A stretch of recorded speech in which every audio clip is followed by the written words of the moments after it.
Hello everyone, welcome to shake hand with life YouTube channel. मैं नरेंद्र शर्मा। आज इस video में हम स्टडी करने जा रहे हैं 10 steps quality improvement process. 10 steps quality improvement process. ये quality improvement process generic quality improvement process है, यानी कि इनके जो इस क्वालिटी इंप्रूवमेंट प्रोसेस के जो 10 स्टेप्स हैं, उन स्टेप्स को किसी भी दूसरे क्वालिटी इंप्रूवमेंट प्रोसेस में यूज किया जा सकता है, चाहे वो पीडीएसए हो, चाहे 8D प्रॉब्लम सॉल्विंग हो, या फिर 6 सिग्मा हो। तो मैं इस कोई देर किए बिना जल्दी से इस क्वालिटी इंप्रूवमेंट प्रोसेस को शुरू करता हूं, लेकिन उससे पहले आप ये इंश्योर कर लीजिए कि आपने shake hand with life YouTube channel को सब्सक्राइब कर लिया है और बेल आइकन को प्रेस कर दिया है, जिससे आने वाला कोई भी वीडियो वो आपसे मिस ना हो। Shake hand with life YouTube channel पर उसका नोटिफिकेशन आपको तुरंत मिल जाए। तो फिर चलिए शुरू करते हैं 10 steps quality improvement process. Okay, सबसे पहले देखते हैं ये क्वालिटी इंप्रूवमेंट प्रोसेस किस तरीके से जेनरिक है। जेनरिक इसलिए है क्योंकि हमारे पास एक बेसिक क्वालिटी इंप्रूवमेंट प्रोसेस है जो कि है पीडीएसए। राइट, पीडीएसए हमारे पास एक बेसिक क्वालिटी इंप्रूवमेंट प्रोसेस है, लेकिन एक एडवांस में हमारे पास जो एडवांस क्वालिटी इंप्रूवमेंट प्रोसेस है वो है 6 सिग्मा डीमैक। 6 सिग्मा डीमैक हमारे पास एक एडवांस क्वालिटी इंप्रूवमेंट प्रोसेस है, लेकिन जेनरिक जो है हमारे पास 10 स्टेप्स क्वालिटी इंप्रूवमेंट प्रोसेस है। इसका जेनरिक होने का कारण ये है कि इसी के जो 10 स्टेप्स हैं, उन्हीं स्टेप्स को अलग अलग यूज करके बेसिक क्वालिटी इंप्रूवमेंट प्रोसेस यानी कि पीडीएसए या पीडीसीए भी बना हुआ है, और कॉम्प्लेक्स या एडवांस 6 सिग्मा डीमैक भी इन्हीं स्टेप्स को इंक्लूड करके डीमैक फॉर्मेट में बनाया हुआ है। यानी डी के अंदर कुछ स्टेप्स आएंगे, मेजर के अंदर कुछ और स्टेप्स आएंगे, और एनालाइज के अंदर कुछ दूसरे स्टेप्स आएंगे, इंप्रूवमेंट के अंदर दूसरे कुछ और स्टेप्स को इंक्लूड किया गया है, और कंट्रोल के अंदर कुछ दूसरे स्टेप्स को इंक्लूड किया गया है। इसलिए इस क्वालिटी इंप्रूवमेंट प्रोसेस के जो सभी 10 स्टेप्स हैं, उन्हीं सारे 10 स्टेप्स को अलग अलग क्वालिटी इंप्रूवमेंट प्रोसेस में यूज किया गया है, चाहे वो आपका अपना इंडिविजुअल क्वालिटी इंप्रूवमेंट प्रोसेस क्यों ना हो, चाहे आपकी ऑर्गेनाइजेशन के अंदर जो यूज किया जा रहा हो। राइट, ओके, तो देखते हैं ये 10 स्टेप्स कौन से हैं इस जेनरिक क्वालिटी इंप्रूवमेंट प्रोसेस के। सबसे पहले कॉमन टर्मिनोलॉजी और क्वालिटी टर्मिनोलॉजी के फॉर्मेट में इन 10 स्टेप्स को स्टडी करते हैं। टर्मिनोलॉजी देखिए। फर्स्ट, व्हाट डू आई और वी वांट टू अकम्प्लिश, क्या मैं या हम अचीव करना चाहते हैं। क्वालिटी टर्मिनोलॉजी की फॉर्मेट में ये क्या होगा, identify charter and make initial plans. अपना एक चार्टर बनाइए और इनिशियल प्लान तैयार कीजिए। देन सेकंड स्टेप है who cares and what they cares about. कौन किसको इस बात से फर्क पड़ता है और वो किस चीज की उनको किस तरह का फर्क पड़ता है। क्वालिटी टर्मिनोलॉजी में ये कौन होंगे, ये कौन का मतलब है आइडेंटिफाई कस्टमर्स। आपके कस्टमर्स हैं जिन्हें आपके ऑर्गेनाइजेशन के अंदर कोई भी चेंज अगर लाते हैं तो उससे फर्क पड़ता है और उनकी रिक्वायरमेंट्स बदल जाती हैं। Identify customers and requirements. Step number 3, what are we doing now and how well are we doing it. हम अभी क्या कर रहे हैं, अभी हमारी करंट स्टेज क्या है और कितना बेहतर हम कर सकते हैं। क्वालिटी टर्मिनोलॉजी की फॉर्मेट में ये होगा असेस करंट स्टेट। अपनी जो करंट स्टेट है उसको असेस कीजिए। फोर्थ स्टेप है what can we do better, हम क्या बेहतर कर सकते हैं। एंड क्वालिटी टर्मिनोलॉजी की फॉर्मेट में फोर्थ स्टेप है define preferred state, gaps between current and preferred state and improvement opportunities. अपनी जो करंट स्टेट है उसको डिफाइन कीजिए, वो कैसी है, और साथ में जो प्रेफर्ड स्टेट है, प्रेफर्ड स्टेट को डिफाइन कीजिए। गैप्स जो है उसको डिफाइन कीजिए। जो गैप्स हैं, जो करंट स्टेट और प्रेफर्ड स्टेट के बीच में जो गैप्स हैं, आपकी डिजायर्ड स्टेट क्या है, क्या आप करना चाहते हैं, क्या अचीव करना चाहते हैं, उसके बीच में और आपकी करंट जो स्टेज है उसके बीच में कितना गैप है, उस गैप्स को या अपॉर्चुनिटीज को आइडेंटिफाई करना है। राइट, देन फिफ्थ वन है what prevents us to doing better, क्या चीज है जो हमें कुछ बेहतर करने से रोकती है। What are the underlying problems, कौन सी चीजें हैं जो हमें, कौन सी प्रॉब्लम्स है जो हमें रोक रही हैं। देन क्वालिटी टर्मिनोलॉजी की फॉर्मेट में identify barriers and root causes को आइडेंटिफाई करना है आपको। राइट, ये वो चीजें हैं रूट कॉजेज हैं या जो बैरियर्स हैं जो आपके प्रोसेस को चेंज होने से रोक रहे हैं, कुछ बेहतर बनने से रोक रहे हैं। Now six step common terminology में what changes could we make to do better, कौन से ऐसे चेंजेस हैं जिससे हमारा प्रोसेस बेहतर हो जाएगा। और क्वालिटी टर्मिनोलॉजी में इसी को क्या कहा गया है, develop improvement solutions and plan. अपने इंप्रूवमेंट सॉल्यूशंस को तैयार कीजिए और प्लान कीजिए कि किस तरह से उन्हें इंप्लीमेंट किया जा सकता है। सेवंथ वन है डू इट, इंप्लीमेंट कीजिए। सो सेवंथ क्वालिटी टर्मिनोलॉजी का मतलब है इंप्लीमेंट प्लान्स। देन एट्थ है how did we do, if it didn't work try again. हमने कैसा किया, जो हमने इम्प्लीमेंटेशन किया वो किस तरीके का इम्प्लीमेंटेशन किया, क्या ये सही से काम किया, अगर ऐसा ये सही से काम नहीं करता है तो ट्राई अगेन।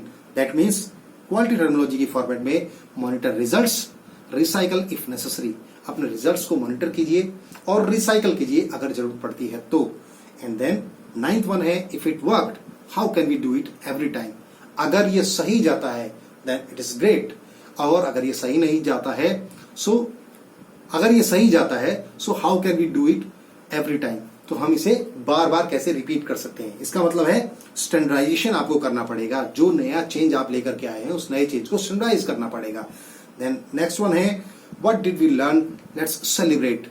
अब जो हमने लर्न किया है उसे सेलिब्रेट करने का टाइम आया है, अपने प्रोजेक्ट को कंक्लूड करने का टाइम आया है। दैट मीन्स क्वालिटी टर्मिनोलॉजी की फॉर्मेट में conclude the project, identify lessons learn and recognise accomplishment. अपने प्रोजेक्ट को कंक्लूड कीजिए, जो लर्निंग हुई है उसे रिवाइज कीजिए, उसे रीप्ले कीजिए और रिकॉग्नाइज अकम्प्लिशमेंट, जो अलग अलग टीम मेंबर्स हैं उनके कॉन्ट्रीब्यूशंस को रिकॉग्नाइज करना है। ओके, ये है 10 स्टेप्स क्वालिटी इंप्रूवमेंट प्रोसेस की टर्मिनोलॉजी, यानी कि क्या क्या स्टेप्स होंगे वो बता दिए हैं। अब चलते हैं इस 10 स्टेप्स क्वालिटी इंप्रूवमेंट प्रोसेस के फ्लो चार्ट पर। ओके, आइए देखते हैं इसका फ्लो चार्ट, किस तरह से ये 10 स्टेप्स आपस में जुड़े हुए हैं, किस तरह से मूव करते हैं। ओके, इसको एनलार्ज कर देते हैं। Okay, step number 1। ओके, ये स्टेप नंबर 1 है। स्टेप नंबर 1 पर है what do we want to accomplish, charter and plans. So सबसे पहले ये है कि हमें अपना चार्टर और एक प्लान तैयार करना है। उसके बाद स्टेप नंबर 2 पर आते हैं who cares and what they cares about, customers और रिक्वायरमेंट्स को आइडेंटिफाई करना है, राइट। थर्ड स्टेप पर है what are we doing now and how well are we doing it. That means assess the current state, हमारी current state क्या है उसको मेजर करना है। Then fourth what can we do better, preferred state, gaps and opportunities. Fourth step में है अपने जो प्रेफर्ड स्टेट है यानी कि डिजायर्ड स्टेट है, जहां जो अचीव हम करना चाहते हैं वो, उसके बीच में और हमारी करंट स्टेट के बीच में जो गैप्स हैं उनको आइडेंटिफाई करना है, और अपॉर्चुनिटीज यानी कि प्रॉब्लम अपॉर्चुनिटीज कौन सी है उनको आइडेंटिफाई करना है। Then come to the fifth step क्या है, what keeps us from doing better, barriers and root causes. कौन सी चीज ऐसी है जो हमें बेहतर करने से रोकती है, बैरियर्स और रूट कॉज को आइडेंटिफाई करना है स्टेप नंबर 5 में। Then step number 6 what changes could we make to do better, कौन से ऐसे चेंजेस हैं जो हमें हमारे प्रोसेस को बेहतर कर सकते हैं, solutions and implementation plans to improve the process. Okay, step number 7 do it, यानी कि इंप्लीमेंट करना है, step number 7। Okay, now come to the step number 8। Step number 8 में देखिए डिसीजन टाइप का स्टेप है, यानी कि कंडीशन लगी हुई है। हाउ डिड वी डू, जो हमने इंप्लीमेंट किया वो कैसा गया उसको असेस करना है। That means monitor and recycle करना है। सो अब देखिए, अगर हमने इसे मेजर किया और मेजर करने पे हमें डिजायर्ड रिजल्ट मिलते हैं, ओके, सो इट्स ग्रेट। सो बहुत अच्छी बात है अगर हमें डिजायर्ड रिजल्ट मिलते हैं। तो पूछिए, अपने आप से पूछिए, does the process need more changes, क्या हमारे प्रोसेस को और भी चेंजेस की रिक्वायरमेंट है। अगर नहीं, अगर नो, तो स्टेप नंबर 9 पर आ जाइए, how can we do it right every time. हम इसे बार बार रिपीट कैसे कर सकते हैं, दैट मीन्स स्टैंडर्डाइजेशन करना है हमने चेंजेस को। देन स्टेप नंबर 10 पर आ जाइए। स्टेप नंबर 10 क्या कहता है, what did we learn, let's celebrate. Conclude कर दीजिए, हमें प्रोजेक्ट क्लोज करना है और कंक्लूड करना है और रिकॉग्नाइज करना है सभी टीम मेंबर्स के कंट्रीब्यूशन को। लेकिन वापस आते हैं स्टेप नंबर 8 पर। स्टेप नंबर 8 पर अगर जैसा चाहा था वैसे रिजल्ट्स नहीं अगर हमें मिलते हैं तो हम वाई नॉट, तो फिर हमें पूछना पड़ेगा अपने आप से कि हमें वो डिजायर्ड रिजल्ट्स क्यों नहीं मिले। सो उसके कारण क्या हो सकते हैं? Poor execution. अगर पुअर तो अब हमें रिसाइकल करना है। ओके, अगर हमें डिजायर्ड रिजल्ट्स नहीं मिलते हैं तो रिसाइकल करना है। रिसाइकल में हमें वापस जाना पड़ेगा और फिर हमें चेक करना पड़ेगा। सो वाई नॉट, सबसे पहले हम जाएंगे स्टेप नंबर 7 पर, जस्ट पिछले स्टेप पर। सो पुअर एग्जीक्यूशन अगर होता है सो इम्प्लीमेंटेशन में कहीं प्रॉब्लम है। ओके, और अगर पुअर सॉल्यूशन है, यानी कि जो सॉल्यूशन हमने इंप्लीमेंट किया है वो सॉल्यूशन ही हमने गलत चूज कर लिया। सो पुअर सॉल्यूशन है तो स्टेप नंबर 6 पर जाइए, दोबारा सॉल्यूशन को आइडेंटिफाई कीजिए और इंप्लीमेंट करना है फिर उसको। देन कम, अगर कॉज ही हमने गलत फाइंड आउट कर लिया, रूट कॉज ही हमने गलत आइडेंटिफाई कर लिया है, तो फिर रॉन्ग कॉज एक इश्यू हो सकता है। सो स्टेप नंबर 5 पर आइए। स्टेप नंबर 5 पर आकर के दोबारा रूट कॉज को फाइंड आउट कीजिए और फिर स्टेप नंबर 6, 7 और फिर वापस 8 पर आइए। दोबारा चेक कीजिए, मॉनिटर कीजिए कि डिजायर्ड रिजल्ट्स मिल रहे हैं या नहीं मिल रहे हैं, और फिर वापस does the process need more changes, क्या प्रोसेस को और चेंजेस की जरूरत है? अगर नहीं, और अगर यस मोर चेंजेस की जरूरत है तो वापस फिर स्टेप नंबर 4, 5, 6 से होते हुए 7 और 8 पर आपको वापस चले आना है। 4, 5, 6 की तरफ चले जाइए। सो हम कैसे बेहतर चेंजेस कर सकते हैं? 4 से शुरू करते हैं, 4, 5, 6 और 7, राइट। और अगर हमें कोई चेंजेस की रिक्वायरमेंट नहीं है तो फिर वापस आइए स्टेप नंबर 9 पर, फिर स्टेप नंबर 10 पर, और फिर प्रोजेक्ट को कंक्लूड कर दीजिए। ये है 10 स्टेप्स क्वालिटी इंप्रूवमेंट प्रोसेस का फ्लो चार्ट, राइट। ओके, अब चलते हैं सबसे पहले स्टेप पर, उसको डिटेल में समझते हैं। What do we want to accomplish, सबसे पहला स्टेप है what do we want to accomplish, हम क्या अचीव या क्या अकम्प्लिश करना चाहते हैं। सो सबसे पहले identify charter and make initial plans, हमें एक चार्टर बनाना है और अपने इनिशियल प्लान्स को तैयार करना है। Okay, so identify your charter. Charter को आइडेंटिफाई करने के लिए स्टेप नंबर 1 क्या है? इसके अंदर पॉइंट नंबर 1 है टीम फॉर्मेशन। सबसे पहले टीम फॉर्मेशन करना है, establish the cross functional team, और उसके बाद क्रॉस फंक्शनल टीम तैयार करनी है। Then step number 2 charter statement, charter statement तैयार करनी है। चार्टर स्टेटमेंट कहां से प्रोवाइड होगी? वो प्रोवाइड की जाएगी स्टीयरिंग कमेटी, उसको प्रोवाइड करेगी, आपकी ऑर्गेनाइजेशन की स्टीयरिंग कमेटी चार्टर स्टेटमेंट को प्रोवाइड करेगी आपको। और वो चार्टर स्टेटमेंट कैसी होनी चाहिए? वो ऐसी होनी चाहिए कि वो अग्रीड अपॉन, सब उससे एग्री करते हो और सबकी वो समझ में आती हो, राइट। उसके बाद स्टेप नंबर 3, पॉइंट नंबर 3 क्या है इसके अंदर? Scope of the project, project का स्कोप जो है वो डिसाइड करना है। प्रोजेक्ट नैरो है या ब्रॉड होगा, यानी कि ज्यादा बड़ा प्रोजेक्ट है या ज्यादा छोटा प्रोजेक्ट है, उसको डिसाइड करना है। प्रोजेक्ट 1 महीने का है, 2 महीने का है, 3 महीने का है, यानी कि उसकी बाउंड्री सेट करनी है। क्वालिटी इंप्रूवमेंट का प्रोजेक्ट है या प्रोडक्शन का प्रोजेक्ट है, उसकी बाउंड्री जो है वो सेट करनी पड़ेगी। और is agreed upon by the team members and steering committee, scope is agreed upon by the team members and steering committee। so steering committee और जो team members हैं वो मिलकर के scope को decide करेंगे। next identify your charter में point 4 है importance to the customer। आप जो प्रोजेक्ट कर रहे हैं उस प्रोजेक्ट को या जो चेंजेस आप लाने जा रहे हैं प्रोसेस के अंदर, उसकी क्या इंपॉर्टेंस है कस्टमर के लिए। Explain the importance of this project to customer, अपने कस्टमर को उस प्रोजेक्ट की इंपॉर्टेंस आप बता सकते हैं अगर आप चाहें तो। इससे ट्रस्ट, कस्टमर का ट्रस्ट आपकी ऑर्गेनाइजेशन के अंदर बढ़ेगा। पॉइंट नंबर 5 क्या है? टूल्स। कौन से ऐसे टूल्स हैं जो इस स्टेज पर यानी कि स्टेप नंबर 1 पर आइडेंटिफाइंग चार्टर को आइडेंटिफाई करने में हेल्प कर सकते हैं। Idea creation tool, high level process analysis tool, decision making tools, इस तरीके के टूल्स को हम यूज कर सकते हैं। इनमें से कुछ टूल्स जो है shake hand with life YouTube channel पर अवेलेबल हैं। आप चैनल पर जाकर के प्लेलिस्ट में चेक कर सकते हैं। और बहुत सारे और टूल्स जो हैं अभी shake hand with life YouTube channel पर आने वाले हैं, तो आप चैनल को, shake hand with life YouTube channel को सब्सक्राइब जरूर कर दीजिए, साथ में बेल आइकॉन जरूर दबा दीजिए, जिससे मेरा आने वाला कोई भी वीडियो आपसे मिस ना हो। आइए अब चलते हैं initial plan, how to make the initial plans. Point number 1 है layout of the plan and deadlines of the project.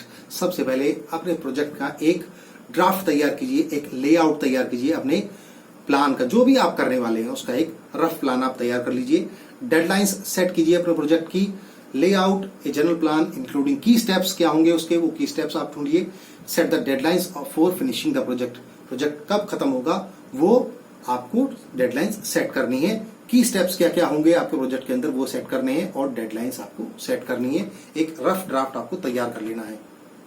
Then resource requirements, जब सॉल्यूशन आप इंप्लीमेंट करेंगे तो उन सॉल्यूशंस के लिए आपको किस तरह के रिसोर्सेज की रिक्वायरमेंट रहेगी वो भी उनकी भी लिस्ट आप बना लीजिए। सो रिसोर्स रिक्वायरमेंट इसमें सेकंड पॉइंट है for solution. And time to study, फिर आप जो आउटपुट्स जो आएंगे, रिजल्टेंट आउटपुट्स आएंगे, वो कब कब आप स्टडी करने वाले हैं, किस किस स्टेप्स पर आप आउटपुट्स को आप स्टडी करने वाले हैं, और कस्टमर के जो इनपुट्स हैं उनको किस तरीके से गैदर करेंगे, कब कब आप उनकी कस्टमर के जो इनपुट्स हैं आपके इंप्रूवमेंट के साथ किस तरह से उनको शेयर करेंगे, कस्टमर के साथ इनपुट के साथ मैच कैसे करेंगे, वो स्टडी करना है।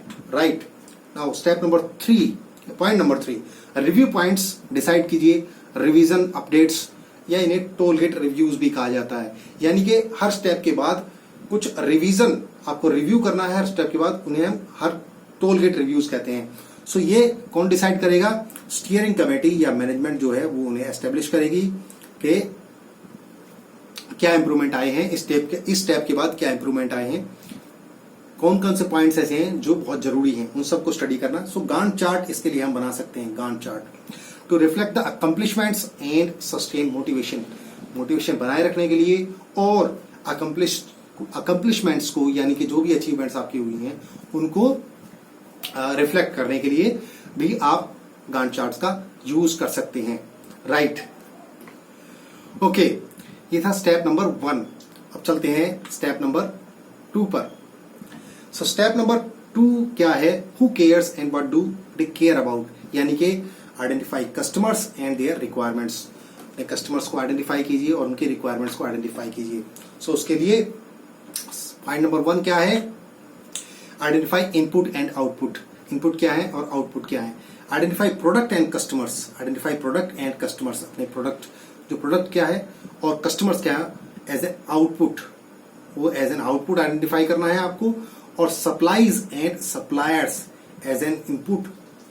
एक फ्लो चार्ट में आपके जो प्रोडक्ट और जो कस्टमर्स हैं वो आपके आउटपुट होंगे, और फ्लो चार्ट के अंदर जब आप प्लान बना रहे हैं प्रोजेक्ट के लिए, और आपके सप्लायर्स और सप्लाईज वो आपके इनपुट पॉइंट होंगे। Number 2, understand the requirements of customers. आप अपने कस्टमर्स की रिक्वायरमेंट्स को समझिए। Collect and analyse the requirements, collect and analyse the requirements of the customers. Customers की जो रिक्वायरमेंट्स है उनको एनालाइज कीजिए। सो उसके लिए कानो मॉडल का आप यूज कर सकते हैं। कानो मॉडल का यूज किया जा सकता है। अंडरस्टैंड द सेटिस्फायर्स, क्या कस्टमर्स को सेटिस्फाई करेगा, कौन से प्रोडक्ट जो है, प्रोडक्ट के अंदर क्या चीज जो है सेटिस्फाई करेगी कस्टमर्स को, कौन से चीजें ऐसी हैं जो डिससेटिस्फाई करेंगे। डिससेटिस्फायर्स को आइडेंटिफाई कीजिए, सेटिस्फायर्स को आइडेंटिफाई कीजिए, डिलाइटर्स को आइडेंटिफाई कीजिए। क्या ऐसा होगा प्रोडक्ट के अंदर जो कस्टमर को डिलाइट कर सकता है। देन पॉइंट नंबर 3, टूल्स, किस तरह के टूल्स इस स्टेप में यूज किए जा सकते हैं। सो टूल्स होंगे process analysis tools like voice of customers, quality function deployment, prioritisation matrix, इस तरह के टूल्स यूज किए जा सकते हैं। सो टूल्स के लिए आप shake hand with life YouTube channel की प्लेलिस्ट में जाइए और वहां आपको बहुत सारे टूल्स अवेलेबल होंगे। उन सारे टूल्स को आप चेक कर सकते हैं। राइट ओके, अब आते हैं स्टेप नंबर 3 पर। What are we doing now, हम क्या कर रहे हैं अभी, हमारी करंट स्टेट क्या है। And how well are we doing it, और हम कितना अच्छा अभी करंट स्टेट में कर रहे हैं। सो असेस द करंट स्टेट। सो उसके लिए define the process, collect and analyze the data. Okay, so these two things are there. Now define the current process. First define the current process. Point number 1 है draw the flow chart for current process. Current process के लिए flow chart आपको draw करना है. So draw the flow chart that includes cost of quality steps, जैसे कि inspection जहां पर quality cost जा रही है, like inspection, rework, delays and results and things go wrong. ये सब चीजों को आपको करंट स्टेज का जो है, करंट स्टेट का जो प्रोसेस फ्लो चार्ट है उसको आपको ड्रॉ करना है और इन सब चीजों को इंस्पेक्शन, रीवर्क, डिलेज और results of things go wrong, इन सबको आइडेंटिफाई करना है। Then point number 2, identify inputs and outputs. अब फ्लो चार्ट के अंदर इनपुट्स और आउटपुट्स को आइडेंटिफाई करना है। So flow chart for sub steps for details and identify inputs, try flow chart for sub steps.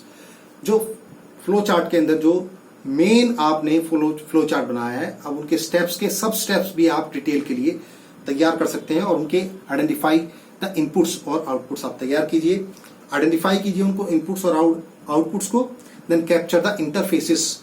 बहुत सारे जो एक्टिविटीज हैं उनके इंटरफेसेस कहां कहां वो एक दूसरे से इंटरफेस कर रही हैं और क्रॉस फंक्शनल एक्टिविटीज कौन कौन सी है उनको फ्लो चार्ट के ऊपर आइडेंटिफाई करना है। Then point number 3, review the flow chart. अब फ्लो चार्ट को रिव्यू करना है, करंट स्टेज के फ्लो चार्ट को रिव्यू करना है। So involve the people who directly link to the process. उन लोगों को जो प्रोसेस से डायरेक्टली लिंक्ड है उनको इंक्लूड कीजिए। Consider the current state from the customers point of view. और आप अपनी करंट स्टेट को कस्टमर पॉइंट ऑफ व्यू से कंपेयर कीजिए, कंसीडर कीजिए कि कस्टमर की नजरों में आपका जो करंट स्टेट है, करंट प्रोसेस की जो स्टेज है या स्टेट है वो कैसी है, वो कितना बेहतर प्रोडक्ट जो है कस्टमर को प्रोवाइड करवा पा रही है। राइट। उसके बाद पॉइंट नंबर 4 है रिव्यू द चार्टर स्टेटमेंट। अब चार्टर स्टेटमेंट को दोबारा रिव्यू कीजिए क्योंकि अब आपकी प्रोसेस के बारे में नॉलेज बढ़ चुकी है। Review the charter statement on the basis of current knowledge of the process. Current knowledge of the process के बेसिस पर आप चार्टर स्टेटमेंट को दोबारा रिव्यू करना है अब आपको, क्योंकि प्रोसेस फ्लो चार्ट बनाने के बाद आपकी प्रोसेस के बारे में आपको पता चल चुका है, इनपुट्स क्या है प्रोसेस के, आउटपुट्स क्या है प्रोसेस के, इंटरफेसेस कहाँ हो रहे हैं और क्रॉस फंक्शनल एक्टिविटीज कहाँ है। सो चार्टर स्टेटमेंट को दोबारा रिव्यू कीजिए, क्या चीजें आप ऐड कर सकते हैं चार्टर स्टेटमेंट के अंदर। Point number 5, tools. किस तरह के टूल्स इस स्टेप के अंदर, इस स्टेज के अंदर आप यूज कर सकते हैं। सो इसके अंदर होंगे process analysis tools like flow chart, आप इसके अंदर यूज करेंगे। Then collect and analyse the data. अब डेटा कलेक्ट करना है करंट स्टेट का और उसको एनालाइज करना है। सो उसके लिए पॉइंट नंबर 1 है आइडेंटिफाई व्हाट टू मेजर। अब आप ये देखिए मेजर क्या करना है, किन चीजों को मेजर करना है। So identify the elements to measure by analysing customer requirements. Customer की रिक्वायरमेंट्स के अकॉर्डिंग अब आपको ये आइडेंटिफाई करना है क्या मेजर करना है, किन चीजों को इंस्पेक्ट करने के लिए कस्टमर कह रहा है कि ये चीजें कौन सी स्पेक्स के अंदर होनी चाहिए, कौन सी चीज किस तरह की स्पेसिफिकेशंस कस्टमर ने दी हुई है, उसी के अकॉर्डिंग आपको मेजरमेंट तय करना है। So both product and process measures दोनों के ऊपर कंसंट्रेट करना है। प्रोडक्ट मेजर क्या होंगे, प्रोसेस मेजर्स क्या होंगे। Right. Then step point number 2, product and process measures की ही बात करते हैं। Process measures tell how things are running. कैसे चीजें चल रही हैं, प्रोसेस मेजर्स ये बताते हैं। लाइक प्रोसेस कैपेबिलिटी एनालिसिस से हमें पता लगता है कि हमारा प्रोडक्ट कितना अच्छा बन रहा है while running. Product measures tell the results. और प्रोडक्ट मेजर्स ये बताते हैं कि प्रोडक्ट कितना बढ़िया प्रोडक्ट बना है। प्रोसेस कैपेबिलिटी बताती है कि प्रोसेस हमारा कैसा चल रहा है और प्रोडक्ट जब हमारा बनके तैयार हो जाता है वो तो सारा रिजल्ट ही बता देता है। अगर प्रोडक्ट अच्छा होगा दैट मीन्स कि प्रोसेस ऑटोमेटिकली अच्छा ही है, इसीलिए प्रोडक्ट अच्छा बना है। When the process is finished, process के खत्म होने के बाद प्रोडक्ट कैसा बना है। Right. Now point number 4, point number 3 क्या है, when and how the data will be collected and analyse. अब डिसाइड कीजिए किस फ्रीक्वेंसी पर या कब कब डेटा को कलेक्ट करना है और कब कब डेटा को एनालाइज करना है। सो फ्रीक्वेंसी ऑफ डेटा कलेक्शन और एनालिसिस का टाइम, किस समय आपको कितना डेटा आपको कलेक्ट करना है और ताकि उसे एनालाइज किया जा सके। नंबर ऑफ ऑब्जर्वेशंस कितनी होनी चाहिए, 1 महीने के लिए डेटा कलेक्ट करना है या वो टाइम पीरियड आप डिसाइड कीजिए, 1 महीने के लिए डेटा कलेक्ट करना है, 1 हफ्ते के लिए डेटा कलेक्ट करना है या 15 दिन के लिए डेटा को कलेक्ट करना है, ताकि बिजनेस इंसाइट्स मिल सके, ताकि आप डेटा से कुछ रिजल्ट्स निकाल सकें।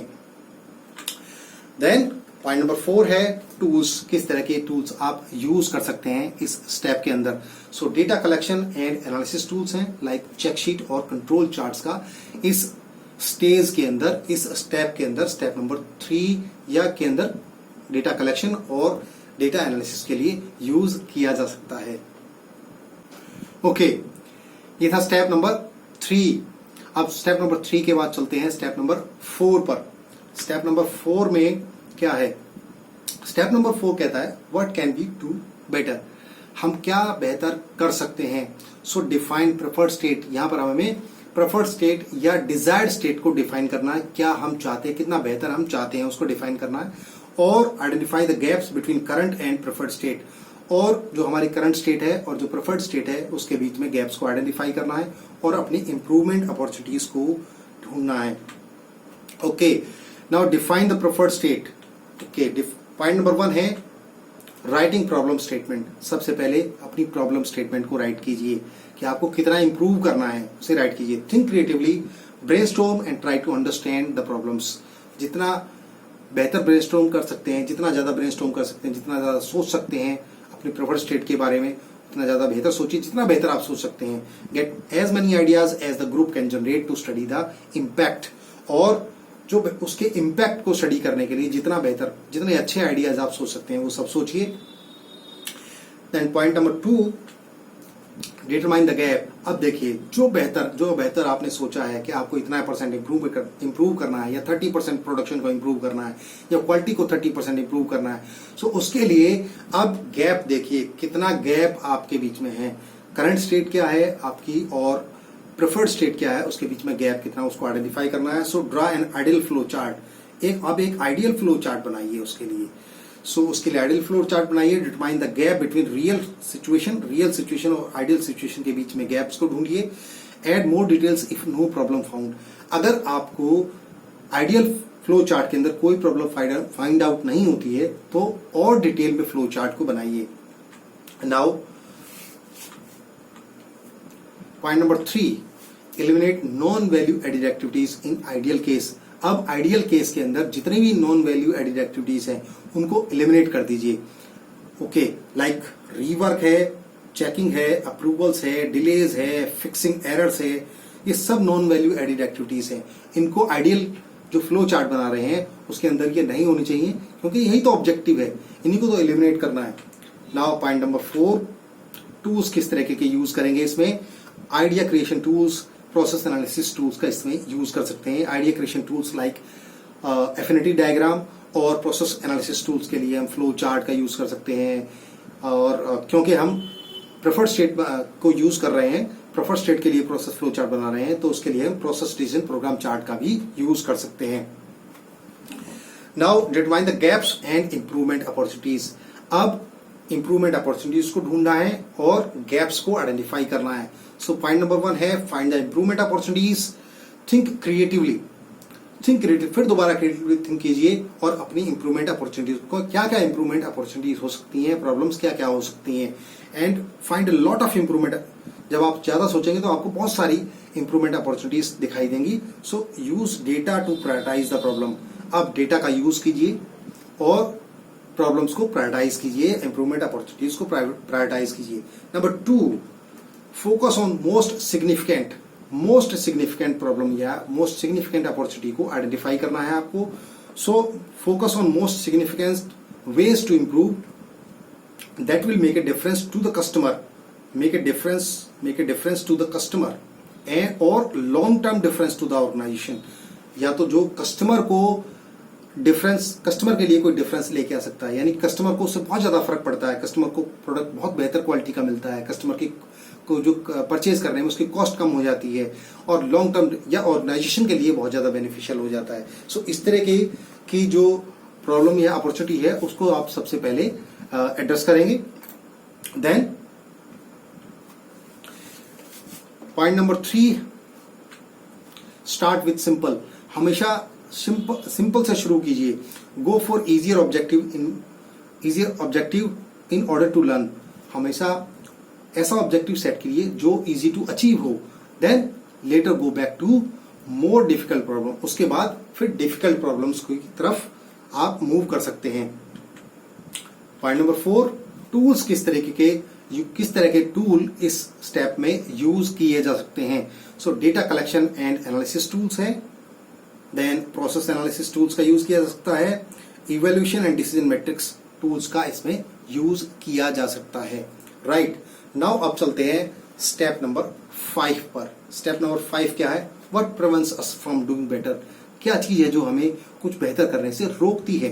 What are the underlying problems, वो प्रॉब्लम्स कौन कौन सी हैं. सो बैरियर्स को आइडेंटिफाई करना है, identify the barriers and root causes, इनको आइडेंटिफाई करना है. राइट. सो स्टेप नंबर, इसके अंदर पॉइंट नंबर 1 क्या रहेगा, आइडेंटिफाई पॉसिबल कॉजेस आपको आइडेंटिफाई करने हैं. सो पॉइंट नंबर 1 है आइडेंटिफाई मेनी पॉसिबल कॉजेस, जितने पॉसिबल हो सके उतने पॉसिबल कॉजेस को आप आइडेंटिफाई कीजिए, प्रोबेबल कॉजेस को आइडेंटिफाई कीजिए. और किस कैटेगरी के अंदर, man, method, machine, material, measurement, environment, इन कैटेगरीज के अंदर आप जितने भी प्रोबेबल कॉजेस हैं उनको आइडेंटिफाई कीजिए. आप कॉज एंड इफेक्ट डायग्राम का यूज कर सकते हैं यहाँ पर. देन पॉइंट नंबर 2 क्या कह रहा है, वेरीफाई द पोटेंशियल कॉजेस. फिर उसके बाद पोटेंशियल कॉजेस को वेरीफाई करना है. Verify the potential causes through physical verification before zeroing into root cause. Physically verify कीजिए पोटेंशियल कॉजेस को. वर्क प्लेस पर जाकर देखिए कि क्या चीज प्रॉब्लम कर रही है, किसकी वजह से प्रॉब्लम आ रही है, वो फिजिकली वेरीफाई कीजिए. और रूट कॉज पर जाने से पहले, अभी रूट कॉज पर नहीं जाना है, इन सबको फिजिकली वेरीफाई कर लीजिए. जितने पोटेंशियल कॉजेस को आप फिजिकली वेरीफाई कर सकते हैं उनको फिजिकली वेरीफाई कीजिए. देन पॉइंट नंबर 3, किस तरह के टूल्स यहाँ पर यूज किए जा सकते हैं. जैसा मैंने बताया, cause and effect diagram tool को यूज किया जा सकता है. सो आइडिया जनरेशन टूल है, प्रोसेस एनालिसिस टूल्स हैं, कॉज एनालिसिस टूल्स को यहाँ इस स्टेज में यूज किया जा सकता है. Now come to focusing on the root cause. अब हम आते हैं रूट कॉज के ऊपर. So focus on the root cause, focus on the true root cause. जो हमारा ट्रू रूट कॉज है उसके ऊपर फोकस करना है. After having been identify many potential causes, focus on the true root cause. Potential causes को identify करने के बाद अब हमें ट्रू रूट कॉज के ऊपर फोकस करना है. पॉइंट नंबर 2 क्या है, use data to verify the root cause. अब रूट कॉज को वेरीफाई करने का तरीका डेटा का यूज करके भी हो सकता है. So use data to be sure you have the right cause. Data की वजह से, डेटा की हेल्प से ही आप रूट कॉज को वेरीफाई कर सकते हैं. फॉर एग्जाम्पल, स्कैटर चार्ट के अंदर हम डेटा की हेल्प से ही इंडिपेंडेंट और डिपेंडेंट वेरिएबल को पता करते हैं. कौन सा हमारा कॉज है और उसका इफेक्ट क्या आ रहा है. सो कॉज एंड इफेक्ट के बीच में स्कैटर चार्ट का यूज करके हम कंफर्मेशन करते हैं. Return to work on causes if not chosen the root cause in first attempt. अगर पहले अटेम्प्ट में हमें रूट कॉज नहीं मिलता है तो फिर वापस हमें जो प्रोबेबल कॉजेज हैं उनके ऊपर जाकर के वहां से फिर वेरीफाई करके पोटेंशियल कॉजेज को, फिर रूट कॉज को हमें आइडेंटिफाई करना है. देन सो टूल्स कौन से यूज किए जा सकते हैं, जैसे मैंने बताया, स्कैटर चार्ट को यूज कर सकते हैं, वाई एनालिसिस का यूज कर सकते हैं रूट कॉज को फाइंड आउट करने के लिए, data collection and analysis tools का यूज कर सकते हैं. सो स्कैटर चार्ट के लिए data collection and analysis tool है वो, और इसी तरह से कॉज एंड इफेक्ट डायग्राम और वाई एनालिसिस, ये कॉज एनालिसिस टूल्स हैं. Right. Now come to the step number 6. Step number 6 पर आते हैं. What changes could we make to do better. क्या चेंजेस, कौन से चेंजेस अब हमें लाने हैं प्रोसेस को इंप्रूव करवाने के लिए. सो develop improvement solutions and plans. Okay, अब हमें इंप्रूवमेंट सॉल्यूशंस तैयार करने हैं और उन्हें इंप्लीमेंट करना है. Now generating potential solution. जैसे पोटेंशियल कॉजेस को फाइंड आउट किया था, अब हमें पोटेंशियल सॉल्यूशंस को आइडेंटिफाई करना है. सो पॉइंट नंबर 1 है potential solutions. List as many solutions as possible. जितने सॉल्यूशंस आपकी टीम आइडेंटिफाई कर सकती है, जितने सॉल्यूशन सोच सकती है, उन सबको लिस्ट डाउन कीजिए.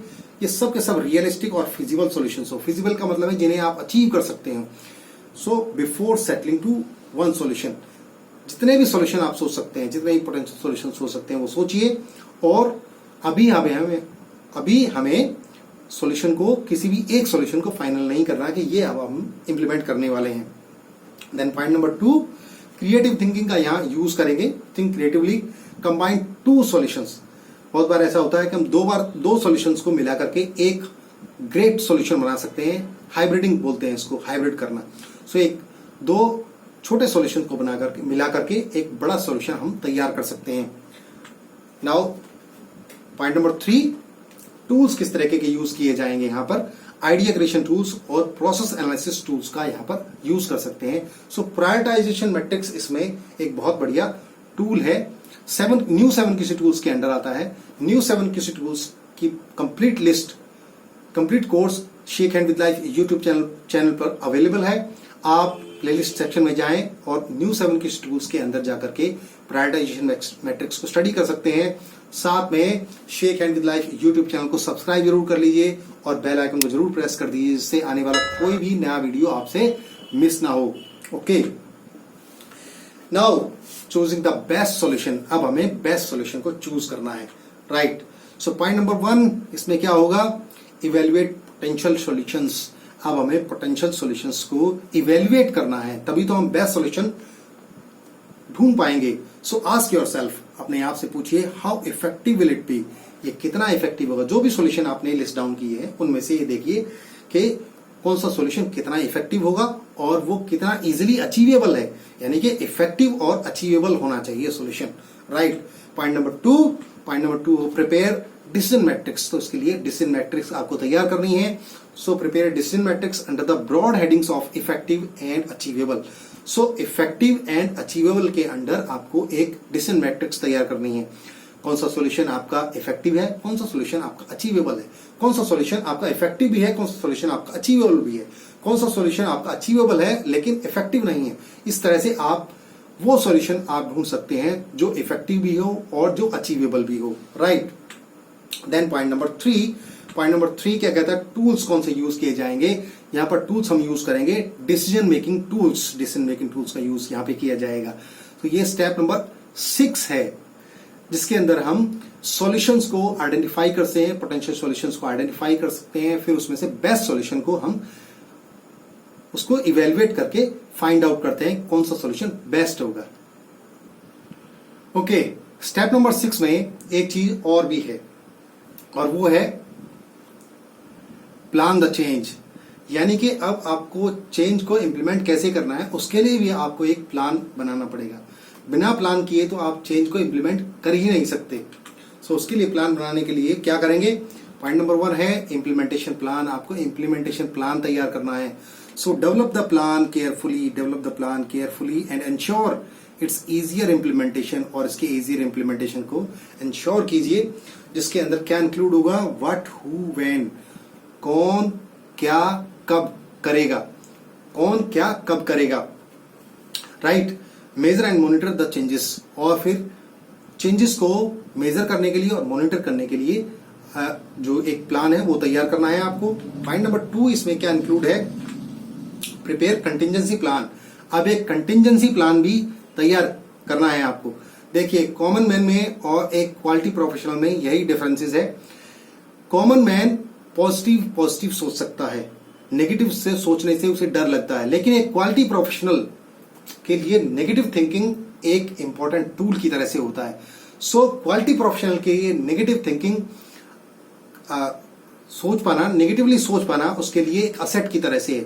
क्यों नेगेटिव थिंकिंग जरूरी है कि जितना वर्स्ट आप सोच पाएंगे उतने ही बेहतर काउंटर मेजर्स आप तैयार कर पाएंगे। इसलिए prepare the contingency plan implementation plan को इंप्लीमेंट में लाने के लिए इसीलिए तैयारी की जाती है ताकि आप कंटिजेंसी प्लान तैयार कर पाएं। सो थिंक नेगेटिवली, जितना नेगेटिव आप सोच सकते हैं कि ये बुरा हो सकता है, अगर हमने इंप्लीमेंट किया तो ये चीज खराब हो जा सकती है, वो चीज खराब हो जा सकती है, process out of the specs जा सकता है, प्रोडक्ट खराब बन सकता है, प्रोडक्ट की क्वालिटी पुअर हो सकती है, नंबर ऑफ डिफेक्टिव बढ़ सकते हैं।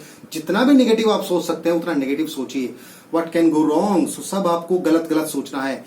क्यों, ताकि आप जो पोटेंशियल बैरियर्स हैं उसके अकॉर्डिंग पोटेंशियल बैरियर्स को आइडेंटिफाई कर सकें। क्यों ऐसा होगा, आप ये भी तो सोचेंगे, क्यों ऐसा होगा, क्यों डिफेक्टिव बढ़ेंगे, क्यों process out of the specs जाएगा, और अगर ऐसा हुआ तब उसके लिए क्या काउंटर मेजर्स होंगे। सो उनके काउंटर मेजर्स भी सोच करके रखना है। वर्स्ट केस सिनेरियो में, बुरे से बुरे केस के अंदर आपको जो पोटेंशियल बैरियर्स हैं उन्हें अपने दिमाग में सोच के रखना है, कंटिजेंसी प्लान बना के रखना है और काउंटर मेजर्स तैयार करने हैं। इसलिए इंप्लीमेंटेशन प्लान बनाते हुए कंटिजेंसी प्लान बनाना आना बेहद जरूरी है। और यही एक क्वालिटी प्रोफेशनल की सबसे बड़ी असट है, क्वालिटी इंप्रूवमेंट प्रोसेस तैयार करने के लिए या क्वालिटी इंप्रूवमेंट प्रोसेस को इंप्लीमेंटेशन में लेके आने के लिए, right. Okay, then point number 3 इसमें क्या है, टूल्स। इसमें किस तरह के टूल्स यूज किए जा सकते हैं, project planning and implementation tools. And cause and analysis tools का यूज किया जा सकता है इसके अंदर। ओके, सो ये स्टेप नंबर 6 कंप्लीट हुआ। अब चलते हैं स्टेप नंबर 7 पर। स्टेप नंबर 7 है डू इट। अब आपको सॉल्यूशन को इंप्लीमेंट करना है, right. Do it, implement the solution.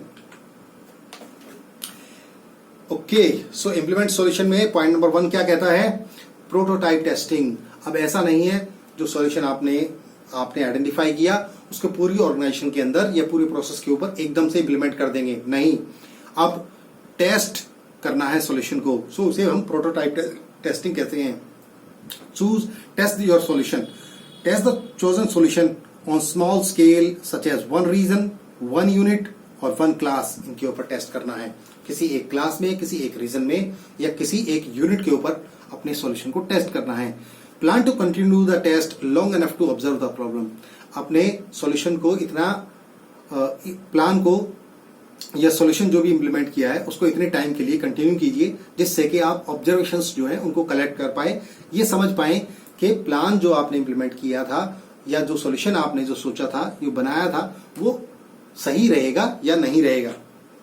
Point number 2 क्या कहता है? Study the side effects. और अब आपको साइड इफेक्ट्स को स्टडी करना है। साइड इफेक्ट का मतलब है क्या ये जो सॉल्यूशन इंप्लीमेंट किया है इसकी वजह से कहीं कोई और प्रॉब्लम तो नहीं जनरेट हो जा रही है। So identify the unexpected observations and problems with data collection. Data collect कीजिए और उस डेटा के अंदर आइडेंटिफाई कीजिए अनएक्सपेक्टेड ऑब्जर्वेशंस कौन सी हैं, कौन सी ऑब्जर्वेशंस ऐसी हैं जो आपको डिफिकल्टी दे सकती हैं। Point number 3, tools. इसमें टूल्स कौन से यूज किए जा सकते हैं? Project planning and implementation tools use किया जा सकता है, डेटा कलेक्शन टूल्स यूज किया जा सकता है, प्रोसेस एनालिसिस टूल्स का यूज किया जा सकता है। Okay, now come to point number step number 8, how did we do. हमने जो इंप्लीमेंट किया वो कैसा इंप्लीमेंटेशन किया, सो उसके लिए मॉनिटर एंड रीसाइकल। अब यहां से रीसाइकल भी शुरू होता है। मॉनिटर करना है आपको अपने इंप्लीमेंटेशन को और रीसाइकलिंग करनी है आपको। सो कैसे करेंगे? Monitor and recycle. Point number 1, monitor the results को मॉनिटर कीजिए। Compare the results with the target. आपने जो टारगेट सेट किया था चार्टर स्टेटमेंट के अंदर, उस टारगेट के अकॉर्डिंग आपके जो रिजल्ट्स आए हैं उनको कंपेयर कीजिए। क्या ये रिजल्ट्स डिजायरेबल हैं, जैसा आपने सोचा था वैसे ही हैं? और अगर नहीं है, एक्सपेक्टेड नहीं है, then it may be due to, ये क्यों? It may be due to poor execution. Poor execution की वजह से हो सकता है, इम्प्रॉपर सॉल्यूशन की वजह से हो सकता है और रॉन्ग कॉज की वजह से हो सकता है। सो 5, 6 एंड 7 स्टेप में यही हमने किया था।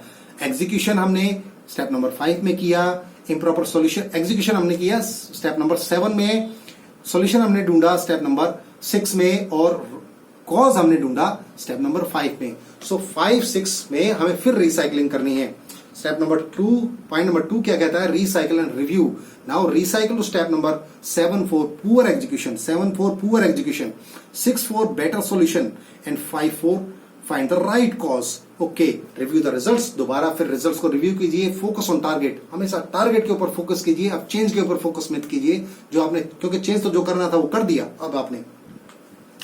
पॉइंट नंबर 3 क्या कहता है? टूल्स कौन से यूज किए जाएंगे? Project planning and implementation tool इसके अंदर यूज किया जाए, data collection analysis tools, process analysis tools का इसमें यूज किया जा सकता है। ओके, अब आते हैं स्टेप नंबर 9 पर। स्टेप नंबर 9 क्या है? इफ इट वर्क, अगर सब कुछ अच्छा गया। How can we do it every time? तो हम बार बार इसे रिपीट कैसे करेंगे? उसके लिए हमें क्या चाहिए? स्टैंडर्डाइजेशन उसके लिए हमें चाहिए। सो स्टैंडर्डाइज द सॉल्यूशन को, अब जो सॉल्यूशन है उसको स्टैंडर्डाइजेशन करना है उसका। सो स्टैंडर्डाइजेशन के लिए क्या करेंगे? Point number 1, make the changes permanent. अब चेंजेस को परमानेंट कर देना है। Make the changes permanent by standardisation to avoid back sliding. Standardisation किस लिए जरूरी है? ताकि जिस स्टेज पर हम पहुंचे हैं उससे बैक स्लाइड ना कर पाए। Apply the test solution to everywhere in the organisation. अब ऑर्गेनाइजेशन, हर जगह ऑर्गेनाइजेशन के अंदर टेस्ट सॉल्यूशन जो हमने किया था उसको हर जगह अप्लाई करना है ऑर्गेनाइजेशन के अंदर, everywhere in the organisation, right. Point number 2, spread the new process. जो नया प्रोसेस है उसको अब पूरी ऑर्गेनाइजेशन के अंदर स्प्रेड भी करना है। सो उसके लिए क्या करना पड़ेगा? Spread the new process throughout the organisation with formal and informal training के थ्रू से पूरी ऑर्गेनाइजेशन के अंदर स्प्रेड करना है। Okay, point number 3, document the procedures. अब जो नया प्रोसेस आया है, जो नया चेंज करने के बाद जो नया प्रोसेस आपने बनाया है, सो उसको डॉक्यूमेंट कीजिए। सो उसके प्रोसीजर्स को डॉक्यूमेंट कीजिए। उसके लिए फ्लो चार्ट्स का यूज किया जा सकता है और चेकलिस्ट्स का यूज किया जा सकता है, और इनको make them available in the work place, और जहां भी वर्क प्लेस पर जरूरत हो इनको लगा दीजिए। Okay, now point number 4, advertise the benefits for change management. अब एडवर्टाइज कीजिए चेंज मैनेजमेंट के लिए, क्योंकि जब भी कोई प्रोसेस के अंदर चेंज किया जाता है तो उसके साथ चेंज रेजिस्टेंस भी आते हैं। उन रेजिस्टेंस को एड्रेस करने के लिए प्रोसेस में जो चेंज किया गया है उसके बेनिफिट्स को स्प्रेड करना जरूरी है, एडवर्टाइज करना जरूरी है। Advertise the benefits of new process to tackle the change resistance. Change resistance से टैकल करने के लिए बेनिफिट्स को एडवर्टाइज करना है। Make the change as easy as possible, और जो चेंजेस हैं उनको जितना इजी हो सके, ताकि वो एक जो नॉर्मल एम्प्लॉय है वो भी उस चेंजेस को एक्सेप्ट कर सके, इतना इजी बनाइए उन चेंजेस को। Okay, now point number 5। Point number 5 क्या? अब आपको सेट अप द इंडिकेटर्स। अब आपको इंडिकेटर्स सेट करने हैं, तो मॉनिटरिंग करनी है साथ में। Set up indicators for things go wrong. क्या चीजें गलत जा रही हैं या जाती हैं, उनको इंडिकेट करने के लिए इंडिकेटर सेट करने हैं। सो उसके लिए कंट्रोल प्लान आप यूज कर सकते हैं, control plan for critical variables, और स्टैंडर्ड ऑपरेटिंग प्रोसीजर्स आपको बना देने हैं। Man, method, machine, materials and measurements के लिए स्टैंडर्ड ऑपरेटिंग प्रोसीजर्स को आपको डेवलप करना है। Now point number 6, assign responsibility. अब रिस्पॉन्सिबिलिटी असाइन करनी है। किसको असाइन करनी है responsibility? Assign the responsibility to the new process owner. जो प्रोसेस का नया ओनर होगा उसको रिस्पॉन्सिबिलिटी असाइन करनी है। कि क्या रिस्पॉन्सिबिलिटी होगी? For continued tracking of measurements, ताकि नए प्रोसेस के मेजरमेंट्स को कंटिन्यूअली ट्रैक करता रहे।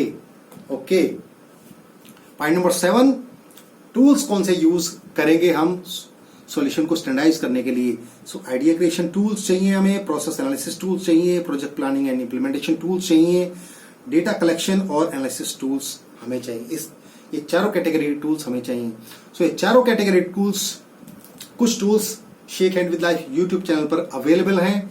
आप प्लेलिस्ट सेक्शन में जाकर के चेक कर सकते हैं, और बहुत सारे टूल्स जो है अभी shake hand with life YouTube channel पर आने वाले हैं। तो आप shake hand with life YouTube channel को सब्सक्राइब जरूर कर दीजिए, साथ में बेल आइकन जरूर दबा दीजिए, जिससे आने वाला कोई भी वीडियो आपसे मिस ना हो। ओके, अब आते हैं स्टेप नंबर 10 पर। What did we learn? हमने क्या सीखा? Let's celebrate. अब सेलिब्रेशन का टाइम आ गया है, जो कुछ भी हमने सीखा है। So conclude the project, identify lessons learn and recognise accomplishments. जो भी हमें अचीव किया है उन्हें अब रिकॉग्नाइज करना है।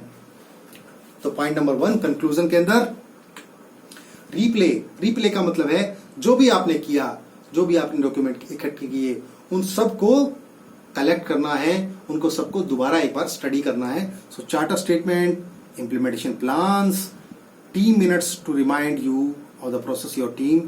सब कुछ रिमाइंड कीजिए आपने प्रोसेस के अंदर क्या क्या किया, आपने प्रोजेक्ट के अंदर क्या क्या किया, आपकी टीम ने क्या क्या किया। Then point number 2, identify what went well.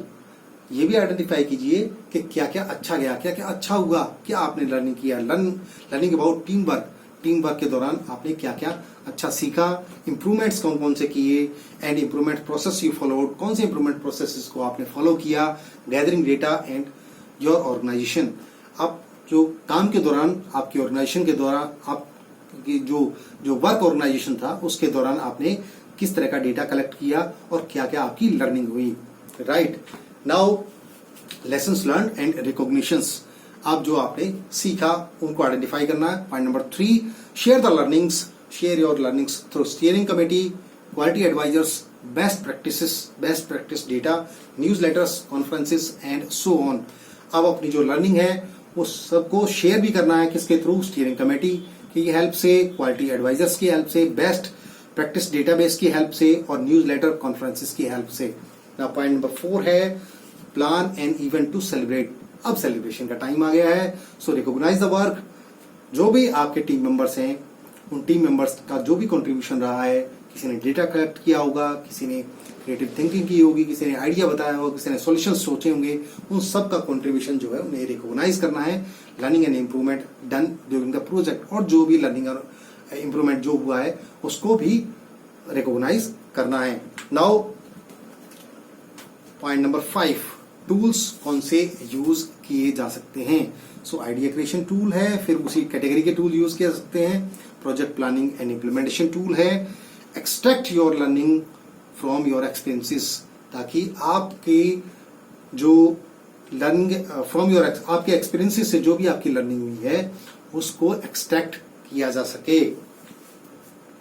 सो ये था 10 स्टेप्स क्वालिटी इंप्रूवमेंट प्रोसेस। सो आपके जो भी फीडबैक हैं, जो भी अच्छे बुरे जैसे भी फीडबैक हैं, आप उसे नीचे कमेंट बॉक्स में लिखकर मेरे साथ जरूर शेयर करें और मुझे बताएं आपको इस वीडियो में क्या अच्छा लगा और क्या अच्छा नहीं लगा, वो भी मुझे बताएं।